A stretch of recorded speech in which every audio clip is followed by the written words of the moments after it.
So welcome everybody. Thank you to Rohan for agreeing to basically do this online event with us today. It's come around as a result of, basically starting at PRFest, where we presented the Driven framework. Rax and Kuldeep and myself, we ran a session on the first day where we had real like deep discussions on diversity and inclusion, and it basically came about as a result of me being called out for not having a balanced speaker program.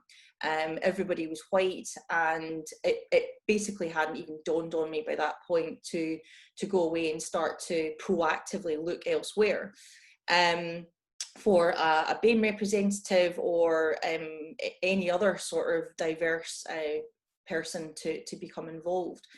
And the discussions really sort of started around, well, what does it mean to be inclusive? How are we exclusive? And, you know, obviously the Black Lives Matter movement has really progressed conversations within not just our own industry, but globally. And we have discussed on a number of occasions at PRFest and externally as well, about recruitment being one of the barriers to basically to our industry being able to progress, and one of the ways that we individually can think about recruitment, which I think is really important. And Rohan and I have had really great conversations around some of those challenges. We've had one or two questions in for today's event and for next week's event that we want to be able to cover off as well, included within this. And essentially, basically, we want you to be able to leave with a sort of practical approach to how you can improve recruitment, how you can improve your processes.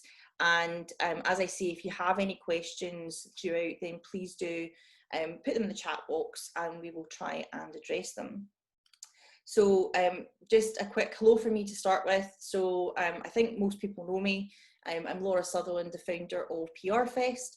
As I said, this is kind of where this all kind of came about, and where the conversation started about, particularly around recruitment and how we can progress in the industry.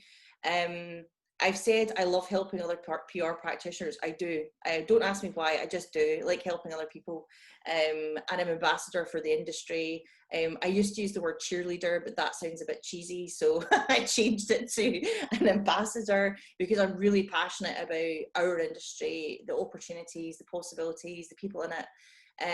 And I think that right now, with I suppose the momentum we have around the Black Lives Matter movement, the momentum from PRFest, this event, next week's event with the pledge being launched and the discussion around accountability, I really do feel we have a massive opportunity to really improve things. And it's with people like Rohan who, you know, we can have these conversations. You know, he's very expert in his field, and yeah, do you want to do a bit of an introduction, Rohan? Yeah, thank you. So yeah, Grant Dixon and I, we founded Reuben Sinclair back in 2007, actually just before the recession. Not a great time to start a business up, but we started off in marketing and sales recruitment, and PR became a massive focus for us. So we recruit across all industry all sectors within PR, predominantly into agency side. We have started to build a real client base and following in client side recruitment as well. We do the UK as well as abroad, overseas, and so yeah, PR really is where our key focus is. We are the only talent partners in the UK to the CIPR and to the PRCA. So again, a lot of the guidance and advice around recruitment generally is pointed in our direction when we discuss that with them. Perfect. And there's 3 areas that we wanted to cover off today. So the role that recruitment will play, the role that recruitment will play in helping PR become a more diverse, inclusive and equal industry. Open job specs and blind recruitment. There's arguments for and against, and different people have different thoughts. and how recruitment policies can be shaped as well. As I said, we really want you to be able to leave the event today with practical steps that you can take and implement in your own businesses, around your own thinking, whether it's your first hire or whether it's your 100th hire. You know, everyone is rethinking their situation just now. So, you know, if there are things that you think would be useful that we can help with as well, then please do suggest that. So the first one is around how can recruitment help the public relations industry become more diverse, inclusive and equal? Rohan. Wow, so a big one to start with. And first, thanks for having me here today, Laura. And I think this is great what you're doing for the industry in general. So hats off to you on that. Okay, so in terms of this, so there's three areas. There's diversity, there's inclusivity, inclusion, and then obviously equality. I think diversity in a corporate setting absolutely starts with action, in my view. And I think actually that's also known as recruitment. I think when it comes to the best practice of diverse recruitment, that is, you know, whatever categories that allow us to distinguish between groups or individuals. My belief around what recruitment systems should look like is it should allow for just outcomes. It should allow for the right outcomes and just outcomes for every person involved. And I think the beauty of recruitment is that through a well thought out and committed process, every single company can increase diversity. In terms of the inclusivity part, I think whilst each organisation should have their own inclusive actions, recruitment can be a part of that simply by including a diverse range of individuals in the hiring process. It should be known, and you know, I think it's important that people involved in the hiring process do not and should not have to be at managerial level. And it's something that I personally call divolvement. So, you know, look for a diverse team. They don't have to be managers, and get them involved in the hiring process. That in turn, I think then brings about equality into the process.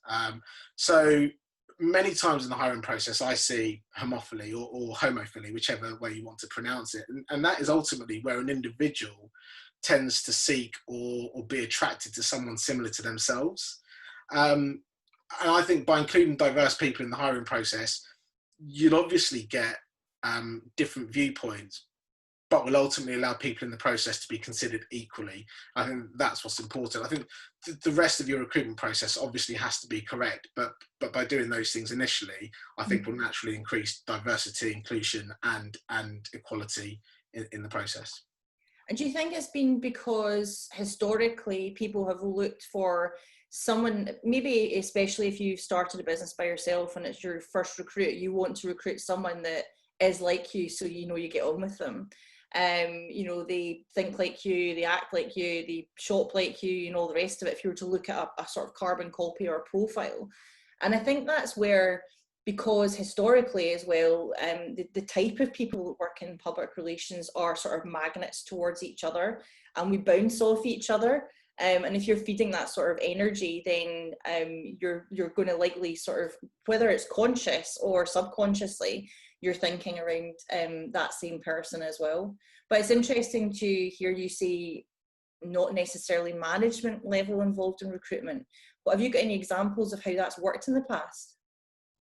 Yeah, absolutely. So certainly with our own organisation, so whilst we have individuals that will recruit for their team, we often ask them to bring other people involved in the recruitment process, either as part of the team or part of the wider team, that allows them to get a different viewpoint. I think quite often managers don't necessarily see everything that goes on at the levels below them, and actually the individual that you're hiring for might be doing that job, and someone at a more junior level will get a much better feel for whether, one, they can actually do that job, whether they will actually have an understanding of the values it takes to do that job, the purpose behind doing that role, and the purpose of the organisation. And I think the reason why we tend to gravitate towards having, you know, people that are like us is because as human beings, we like to be comfortable, and by working or interviewing someone or having someone next to you that conforms to your way of thinking, there's less conflict in the process, and actually you just start to feel more comfortable with it all. Everyone likes to be agreed with, and I think the moment people start to challenge your way of thinking, it starts to become an area that we don't like. And actually, I think that healthy conflict is so important to a diverse recruitment process, and people need to become comfortable being challenged by others within the organisation, certainly more junior or more senior, around the way they see their hiring processes and the way that they're interviewing people. Yeah. Yeah, and I think as well, you touched on sort of values and purpose there. What's your sort of perception at the moment as to how people are recruiting and how best they can change that recruitment thinking to align values and purpose from their organisation to the people that they're recruiting? Is that something you see just now, or is it not really? Yeah, absolutely. So personally, I think it's changing, but I do think a lot of companies still very much hire based on culture. And I think actually the word culture is probably one of the most dangerous things I've seen in the hiring process. Not because it's purely because it's misunderstood. So let me give you an example. And I think we'll try and touch on this later where we can, around what people look for in an open and closed job spec.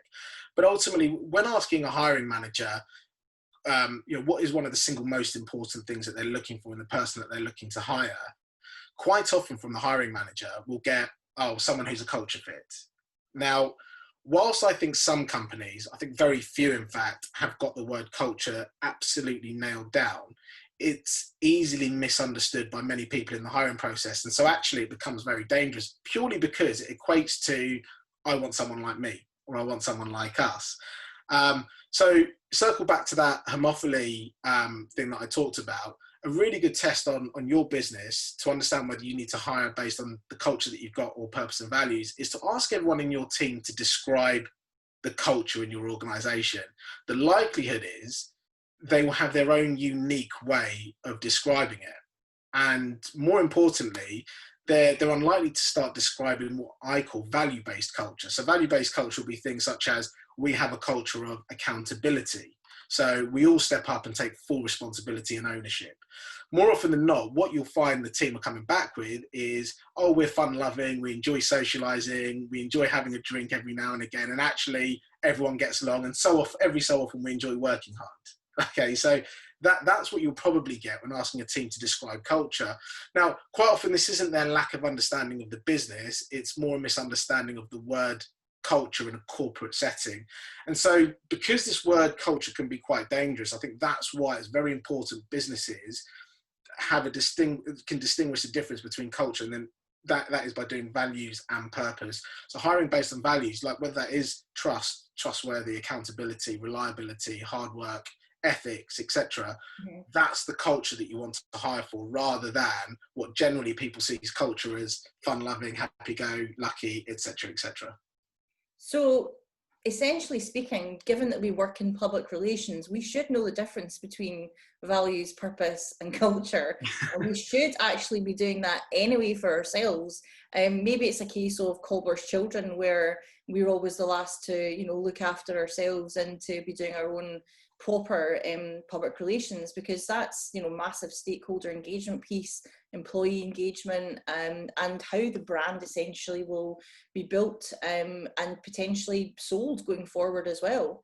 So there's a lot of elements for people to consider, especially if they are building a business to sell, because there has to be some sort of proposition there for people to want to buy into that, and culture is a huge one.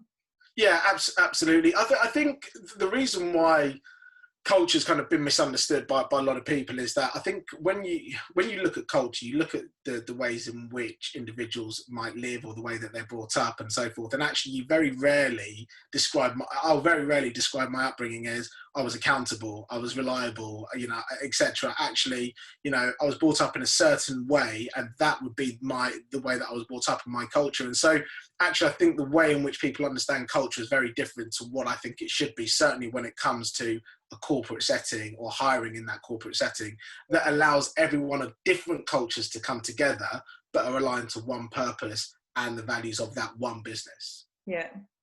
And interestingly, you and I touched on this in a conversation previously about how we as an industry want to modernise, and we want to be more tech savvy, and we want to be talking about AI, and we want to be talking about, you know, progressive things in the industry. But you know, we talk right now about upskilling because it's so important, because people will be left behind. But equally, we talked about potentially recruiting out with the public relations industry to help with that diversity and to help with that inclusivity as well. And that's more skills based, I think, isn't it? Yes, absolutely. I think you know, attracting talent from outside of the industry is so important to increase the skill set within the industry itself. And I know that we're going to talk about sort of closed job specs and open job specs, and so I think this will be very, very relevant for that area. But just to touch on it now, I think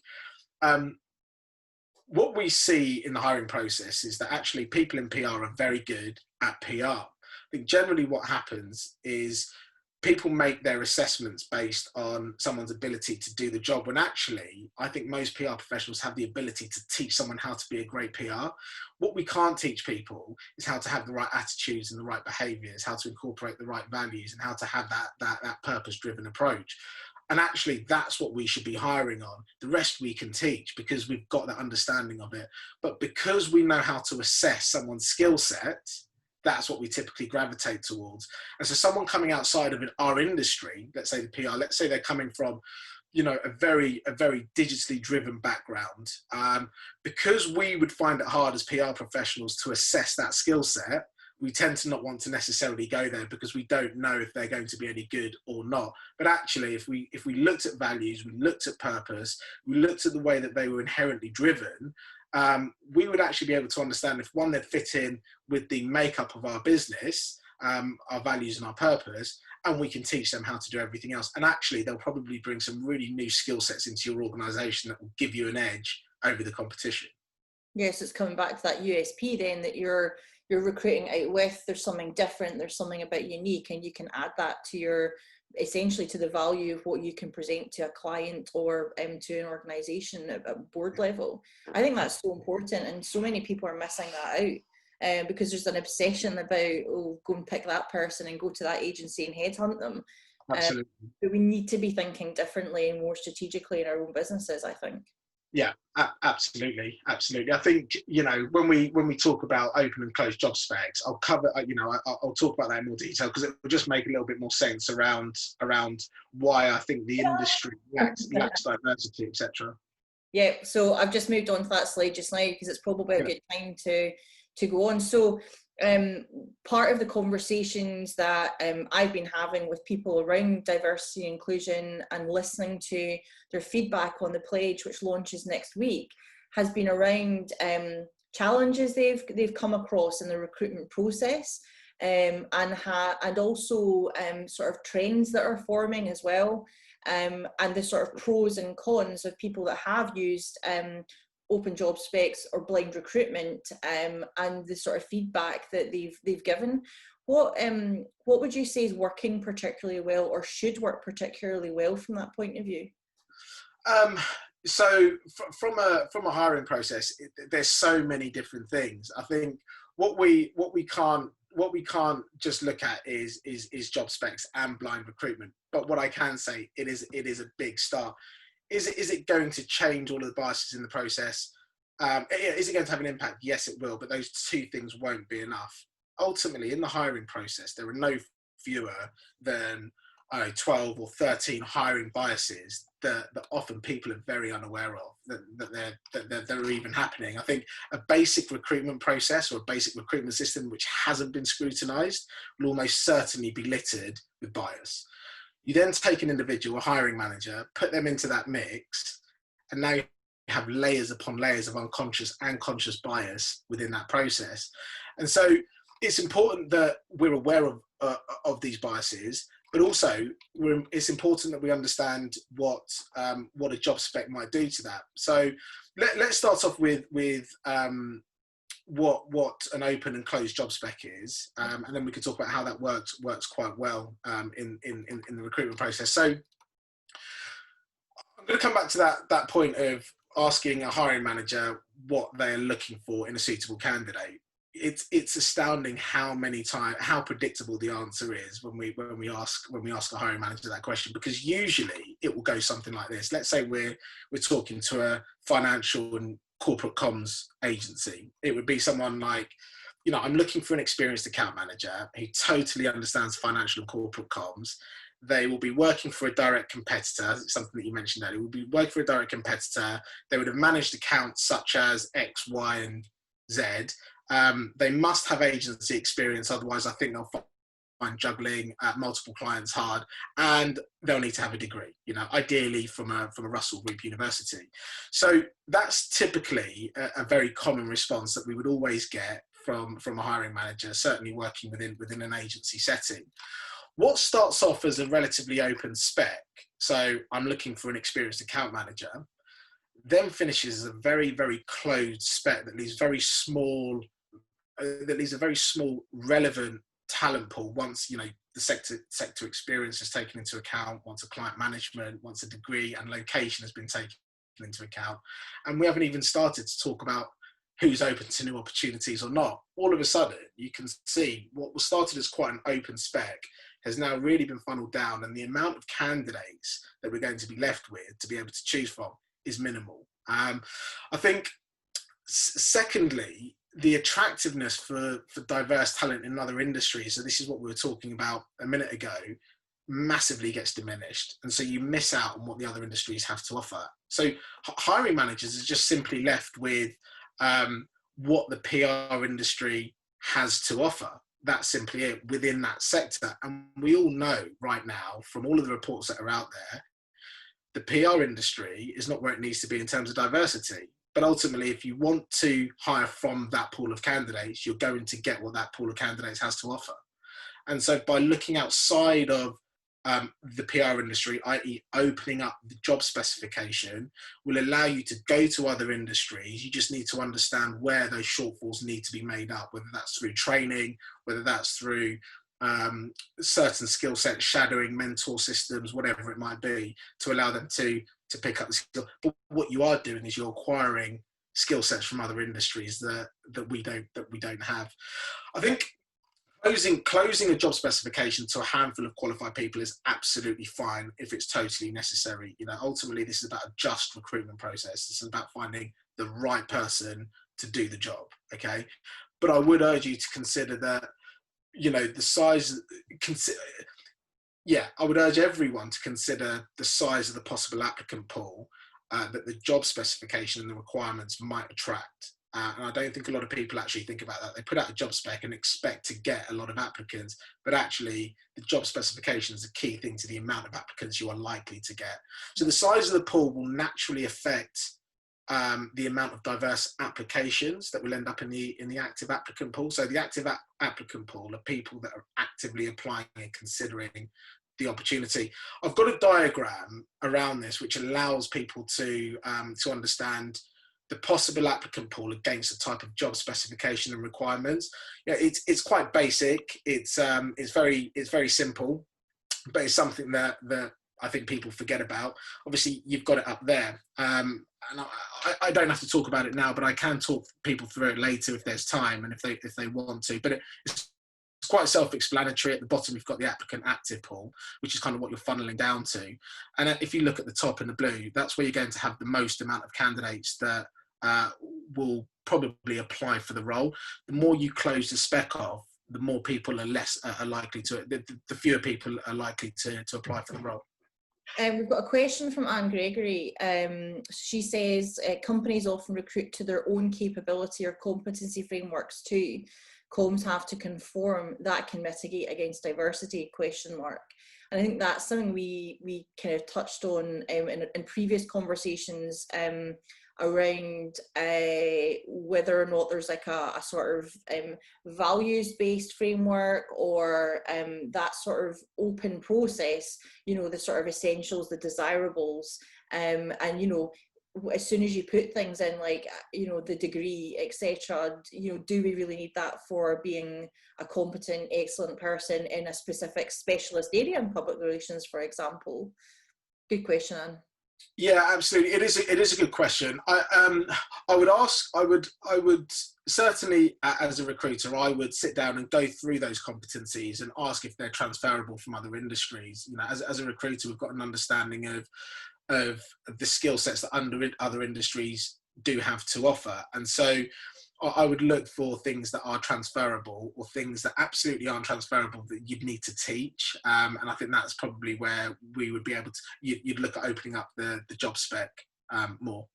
So then maybe as well, I'm thinking, you know, if it's not agency orientated, or maybe even if it is, but if it's organisational based, you've got an HR department who's possibly handling that recruitment process. What sort of say or collaboration would sort of PR and HR have at that point then? Because I think that's maybe kind of fundamental to that type of framework. It is, absolutely. I think you know, in the hiring process, especially if HR will be involved in that hiring process, there's got to be a collaboration, and the two have to work together to make it seamless and to make the application process as seamless as possible.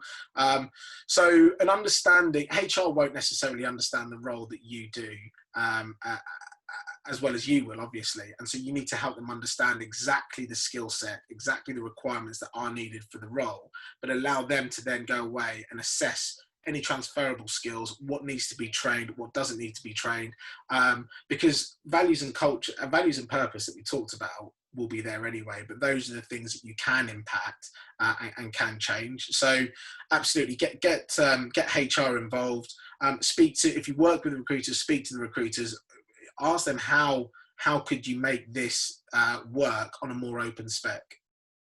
Something that's actually just kind of pinged into my mind, which is a completely separate conversation, but related, is actually, I can see the similarities from the conversation we're having just now about recruitment to procurement as well, which is a whole different ballgame, and how procurement is working, and how that actually is closed off to many consultants or agencies, based on the fact that procurement doesn't have a good understanding of competencies and skills, values, purpose, etc. We just had another question in saying, you may come to it later, however, can you suggest ways in which purpose and values can be properly and meaningfully assessed through the interview process? Yeah, absolutely. So the way in which I would talk to people about doing this is creating a scorecard system. And actually, I might as well come on to maybe blind recruitment here, because I think it falls quite nicely into this. There are ways in which you can assess your values and the purpose via the questions that you ask, and try and make your questions as less subjective as possible. So ideally try and make them tangible, where clear examples can be given and you can score them against those examples.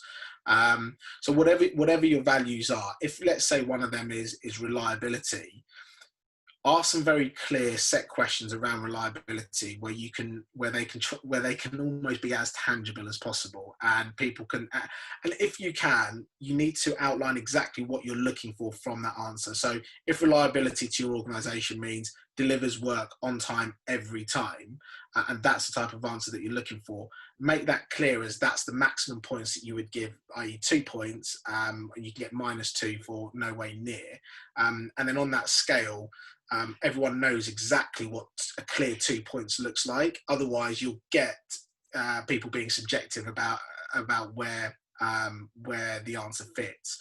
So take your purpose, take your values, ask questions around those, create scorecards, try and make it as tangible as possible, and then allow people to understand what an ideal answer looks like. Yeah. And that kind of brings us on to something we were talking about yesterday, around the sort of transparency of recruitment. I know that someone that's on the session just now has had a challenge through understanding the recruitment process they have been through. It wasn't very transparent in terms of, you know, sort of being online, how it works. The person was then ghosted through the process, and You know, I think we've talked about it's not possible to get back to 400 and 500 applicants all independently with feedback, you know, on their CV or their interviews or whatever. But there are things that the agencies and organisations should be doing as a matter of best practice and courtesy as well, out of you know, for the people that have applied.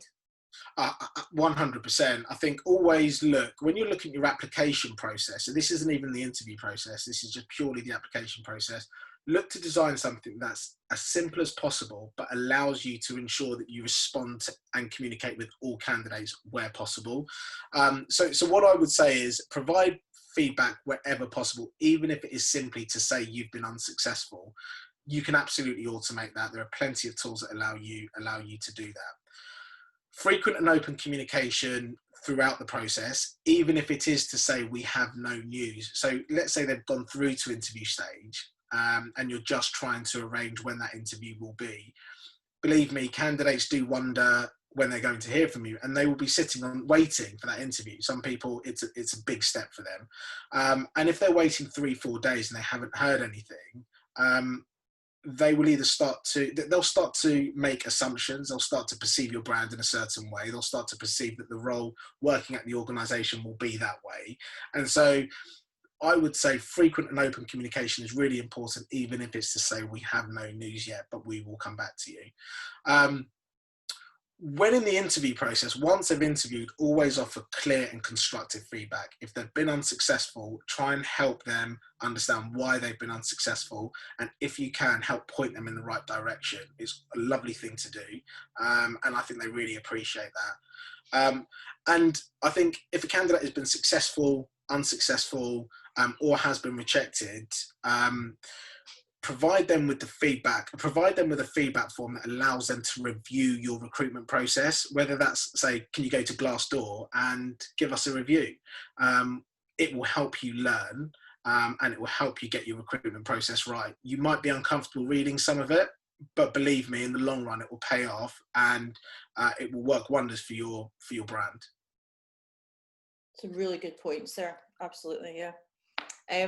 So if we can just, because I know we'll have questions afterwards as well, but kind of moving on to shaping the policy, because I think that's where people are maybe at a stage just now when they're actually looking at their whole diversity, inclusion, policies, procedures, processes, and obviously recruitment comes kind of quite a sort of far at the beginning in that.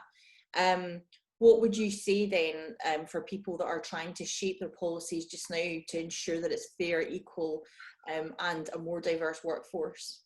Yeah, I think, okay, so one thing I probably didn't touch on was blind recruitment. I think it's important maybe I cover that off before I talk about the policies, if that's okay. And I think it's important because I think blind recruitment is certainly a buzz phrase at the moment, and people are trying to implement this. And I think a lot of people think blind recruitment is as simple as taking the name and the education off the CV, as well as any photo that might be on there. And whilst that's a start, it doesn't get anywhere close to to a just recruitment process. So blind recruitment done well should eliminate a number of those 12 or 13 recruitment biases that you'd find in the process. Things such as confirmation bias, the halo effect, expectation anchor bias, the horn effect. Those are a few biases that will come up in the recruitment process. And, as I said to you, Laura, I wanted to try and make this as practical as possible. So I thought I'd maybe just run through a few ways in which people can start to create a much stronger blind recruitment process if that's what they wanted to do. So I think the first thing would be ultimately anonymizing CVs. Of course, that's the most obvious one. Take personal information off education institutions, and in some instances, names of companies work for, because believe me, that can have an influence on the decisions that you make. Segmentation. So this is an interesting part of blind recruitment that I don't see many companies doing. Segmentation is every CV that you receive, you need to segment every section of each CV that you've received and group them so that all segments are relevant to the section. So effectively what you're then doing is you're reading each section independently rather than someone's whole CV. So you've got, let's say the section is experience, you'll be reading everyone's answers just of that part of their CV. Now, for example, you might see that someone worked at an organisation that you'd hired from before, and the person that you'd hired before was extremely successful. And now you've seen another CV come through, and actually someone works at that company. Regardless of what the rest of the CV says, you're probably going to be totally focused on the fact that they've worked for this organisation, you've hired someone before, it's worked, and you're going to bring them in for interview, despite everything else in their CV not being aligned with what you're looking for. So that's the halo effect, for example, and it would eliminate that from happening. The third thing I would say is randomization. When having multiple people involved in the hiring process, which absolutely you should, certainly if you're the only one in the hiring process, I think, well, it speaks for itself. I think you're going to have biases in there. You need to ensure that all these people are receiving information in a different order. And so the way in which you segment CVs, that's absolutely fine, but then give it to 5 different people in the hiring process in random orders. They can't be in the same order. I think that will help with contrast effect or judgment bias. The fourth thing is something that we've touched on already, is around scoring. Have a fair and just scoring system in place, a scorecard. Ensure the scoring is not subjective, as I've mentioned. Try and make it as factual as possible, and incorporate that scorecard again, like I mentioned, around your company values and your purpose.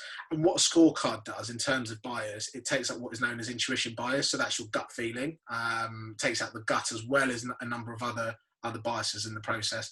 So that's a small part of how blind recruitment is done well. It's a lot bigger than just simply taking off the name off a CV or education. Yeah. I think that's suggested before by some people that the blind recruitment is a good way to go about it. But I think now that you've covered off those specific areas, I mean, I would never have thought, for example, to completely segment all different areas of CVs to just read those individually. Because obviously you can piece it back together again when you're putting it right beside all the CVs for that individual score. And that makes complete sense. And I don't know if there's anybody that's on the webinar just now that maybe wants to comment or give an opinion of what they've tried. But certainly, I think that, looking at these types of practical ways of going away and thinking now, well, what do I do currently and how am I going to change it? It actually also feeds into something you were saying about giving feedback to the people that have maybe been unsuccessful. And so if we're trying to build on, kind of a better quality of PR practitioner of the future, then we should be able to give feedback to them around very specific areas of what worked well in their CV, what didn't. And I think it's a sort of duty for PR leaders to be involved in that type of thing as well. Absolutely. Yeah, I would 100% agree with that. Yeah. I think coming back to your original question around how to shape a recruitment policy. So I think in terms of shaping a recruitment policy, the place that I would start is to look what you stand for. And this ultimately comes back to your values and your purpose. And this should ultimately tell you how the whole approach of your recruitment process in itself should work. In terms of starting off your recruitment policy, it goes without saying, it should be clear, concise, and ideally a measurable statement. That's how you should start off your recruitment policy. Start with what you believe in. Something that's aligned with your values and purposes, I mentioned. For example, all salaries are open for people to see, or we'll never take on an unpaid intern, or we have a paperless and travel-free recruitment process until it's absolutely necessary. You can have a number of different things within the statement of your recruitment policy, but start with what you believe in and what would ultimately shape your recruitment process. Then talk about the type of recruitment process that you're committed to. This should cover off all of the things that we've just spoken about, like blind hiring, open job specs, but in particular within your recruitment policy, cover off things such as equal treatment for all, the selection process that you select according to merit, how you make your decisions and that they're ethical, that you've obviously got a respect for diversity. That's certainly another thing. And I would say, obviously, then talk about your procedural fairness. And because of what we've just talked about, you can talk about this within your policy very comfortably. And certainly, if you're applying these things, you can go, certainly within your policy, you can go as deep as to talk about who has the responsibility for each section or in your recruitment process. You can talk about the targets that you're setting yourself or the quotas. You can also talk about where you're looking to improve based on your most recent assessment of your recruitment process. Again, I think this allows people to feel comfortable sharing information, sharing feedback with you so that you can improve. What I would then say about your recruitment policy is to incorporate your employee value proposition into it. This is ultimately why someone should work for your organisation. So all of this will be geared around how people will learn and develop at your organisation, the clear and meritocratic progression path that you offer and how it's achieved. Okay, so then people obviously have a very clear understanding of how that all works. I think once you've outlined that, you should maybe create a clear procedure document, and this is about your recruitment process. Maybe create this as an addendum so people can refer to it when they need to, but talk about the whole hiring process, how it works, who's involved, the tools that you use, and there are loads of softwares out there that can help with your assessment, but also set standards, and that includes your privacy policy and GDPR because you are handling people's personal data. Set those standards. What happens then is people know exactly what you're working towards. They know the standards that you're working to. And I think if you then release this policy or this statement or what you've created on your website, or you attach it to every job advertisement or every job specification, or you just simply PR it to the world, which I know everyone here will be great at doing, you won't need to rely on anyone to hold you accountable because the people applying for the roles will do that themselves. And I think that's what's important. Certainly from a transparency point of view, I mean, I haven't gone and rooted about websites, for agencies and organisations, but I think, if you can be as open and honest and transparent about, as you say, the policy, the procedures, the people, and everything that's involved in that end to end, essentially, and provide that in a document format, then it is letting other people hold you accountable, but it's also letting them know what the expectations are. And I think there's quite a lot about in recruitment about managing expectations for, as we touched on earlier, timescales involved in things. If there's a policy of giving every single person feedback or not, if there's a policy on even just like how applications come through and how they might appear. It might be that CVs are all torn apart and put into a specific format for that organisation, because I know that some organisations have their own websites and portals where you have to fill in very specific information only. So that kind of takes that away from like individualised, fancy CVs or boring CVs and that type of thing. I'm conscious that we've got a few questions come through, so if we can maybe just go on to the first one from Paul. So he said that in 2008, Dynamo PR launched blind recruitment with endorsements from PRC and Taylor Bennett. He's happy to share some experience and learning, which is fab. Absolutely, please do. And if you want to blog about it for the PRFest blog, I'd be happy to take your blog on it. For instance, he says, we tried to do away with CVs, but the impact was astonishing. Twice more applicants than normal job applications. People applying because of the process. 5 times offered, more interviews. We had people coming in from Europe for an interview.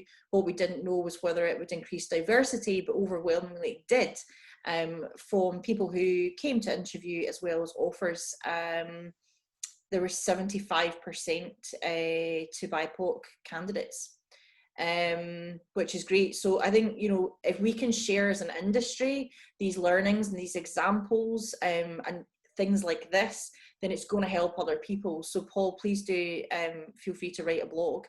Sutha says a lot of senior hires on the agency side are from internal networks. You hire a friend of a friend who's supposed to be great, has similar background to top management. What is the solution to this? The recruitment process does not exist. So how do we tackle it? Yeah, so that's an interesting one. When we had our when we had our unconscious bias training, what they asked us to do, and again, I'd urge you to do, they asked us to write down 10 people that we knew that were our friends ultimately, and then there were different areas. So they would say what race, what sex, what religion, etc.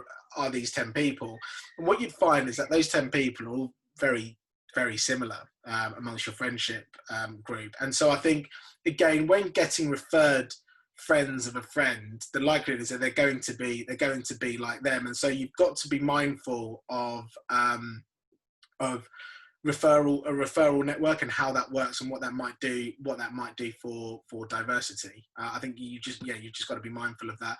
So I'm just making sure I'm answering the question. A lot of senior hires on the agency side are from informal networks. Yeah. I think it comes back to that policy though. If you've got a policy of following the procedures in a certain way, then you're going to end up with that transparent approach. Then feel free for that friend of a friend to apply for the job, but they will go through the same process as everybody else. Absolutely, 100%. I think it's just, if you're just simply relying on referrals from within your organisation, the fact is they're probably hanging around with people that are similar to themselves. It's just what happens. And so you've got to have a fair recruitment process throughout and everyone be considered, rather than just looking at internal networks. The next question is interesting. Where do you stand on requiring agencies to provide diverse shortlists of candidates before the interviews go ahead? Yeah, absolutely. I think it's a great thing. If anything, I think that will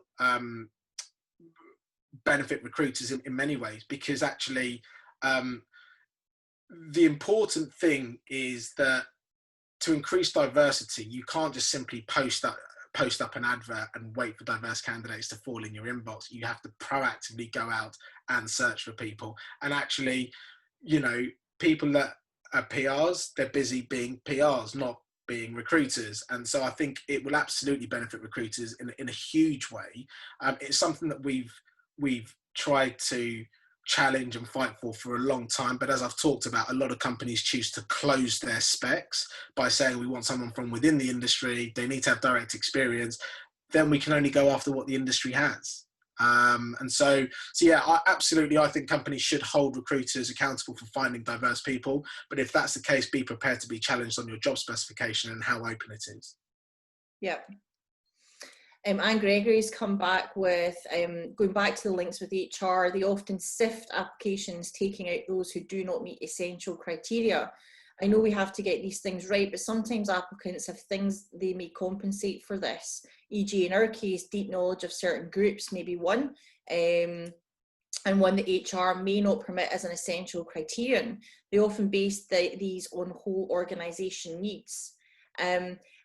Again, this is more organisational than agency that Anne's talking about, I think. Yeah, I think it's an interesting one, and there's people will have natural frustrations with HR. I think HR, when we think about their job, it's huge. They've got so many different areas to cover, but also it's very process driven, and it's got to be by the book in each area, which then doesn't allow for agility or flexibility when it comes to hiring for different teams. I think it's very important that the teams work closely with HR, and there is one process for all. So there is a hiring process, but within that, there needs to be the makeup of how each team, what skill set each team needs and the values they need within that team and so forth.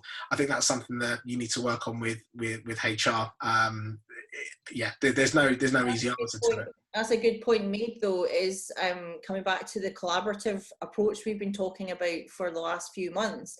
Like this, our situation that we find ourselves in right now, there's no quick answer to becoming more diverse very quickly. There's no sort of response that we can immediately say, boom, it's done. So I think this collaborative approach and understanding, so if the PR department works with the HR department and discusses it, I know that will take time, but we're in the business of relationships. So if we can influence and we can persuade, then absolutely we should be doing that. And again, it's not going to happen overnight. This is a longer term game, isn't it? Yeah, absolutely. I think also, you know, when so we've dealt with hiring managers directly and HR managers. They both have frustrations with each other, and I think there is certainly a gulf between them. There's a gap somewhere between them in communication. Hiring managers, when we try and talk to them about the role and get an understanding of the skill sets required, etc., there's very little understanding sometimes from some HR managers, and that's purely because they're saying, well, the hiring manager's just given us this spec, they've asked us to recruit for the role, can you help us out? Is there any more information? No, not really, because obviously hiring managers are busy trying to do what they do. Then similarly, from hiring managers, what Anne Gregory has pointed out is a common one. We have certain things that we require. HR won't allow us to do it. What's the solution? I think more communication between the two and working out what ideal looks like. Yeah, she's following that up there, just saying, do you design a detailed application form if you don't use CVs so that all the information is relevant to the role in the organisation? Yeah, so that sort of portal idea, doesn't it?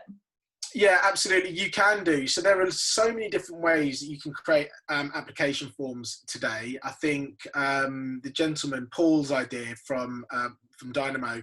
So some companies have totally done away with CVs, and the application process might be getting someone to do exercises or to submit a video or to submit certain ideas without trying to steal any ideas, of course.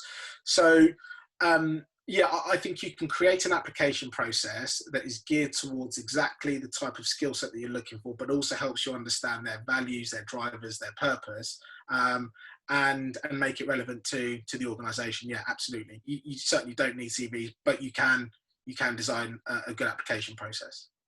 Yeah. Padraig was just saying that he basically did that in the process and ended up with a candidate that he wouldn't have normally had. And it was a success, so that's brilliant. Yeah. And sorry, Natalie was saying that sorry, there's loads of questions coming in here. Yeah, so Natalie said, yes, Anne, we did a set of questions. 1 year we also asked for a video, but that resulted in a massive drop in applicants. Some personality profiles are uncomfortable about it, so now they just do questions. I think that's the thing. There is a particularly the sort of levels of confidence in these things and the skill set of people doing videos. Is that a barrier, would you say? 100%. So I would say before you do any video application forms, absolutely talk to a recruitment, well, whoever, it doesn't need to be recruitment, talk to an unbiased, unconscious bias training professional and understand the layers of unconscious bias that are then involved in the recruitment process, because believe me, video adds more layers to the process rather than takes them away. So understand what those layers are, then create a process that mitigate those layers or take them out, and then you're absolutely fine to go with it. And in those instances, you can save a lot of time and it can be very, very effective. But yeah, also that point is absolutely right. The number of candidates, when we have asked them to do an interview process via video, they've said they won't do it.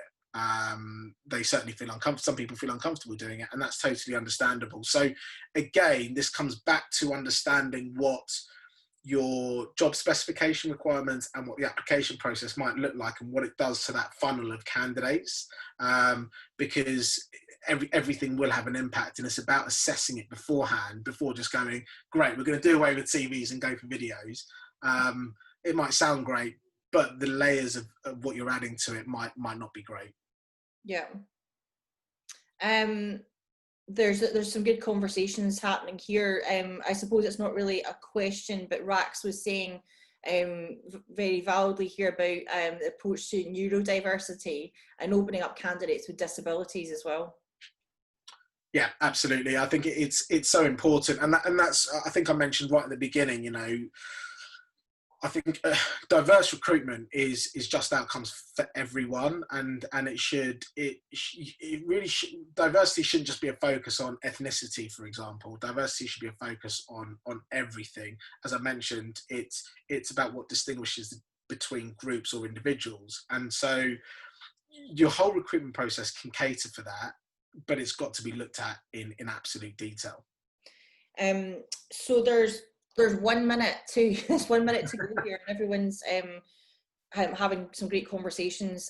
Feel free, if you want, guys, to drop your Twitter handles or email address in the chat box for you all to connect with each other. Always encourage that. I suppose one thing that that's kind of struck me through this whole process and this conversation in particular is that you proactively have to go and do something. And I think that's where a lot of PR practitioners, agencies, organisations can be lazy. They don't proactively go and do something, and they don't proactively go and seek something to change something. And we need to be better at doing that, and we need to be better at understanding where those weaknesses or where those issues, barriers lie, to be able to change that going forward. So for example, one of the areas I've recognised from a PRFest point of view is that PRFest needs to widen its network. It needs to proactively go out there and seek a wider network of diverse practitioners. And I need to do that proactively. I can't just wait for people to come. And it's a similar type of thing within recruitment, where you have to proactively go and look at your processes, look at your policy, see what needs changed, make sure that it's aligned with your values and your purpose. And I think that's something that really needs to be looked at properly by every organisation and agency that's involved. Yeah, I totally agree.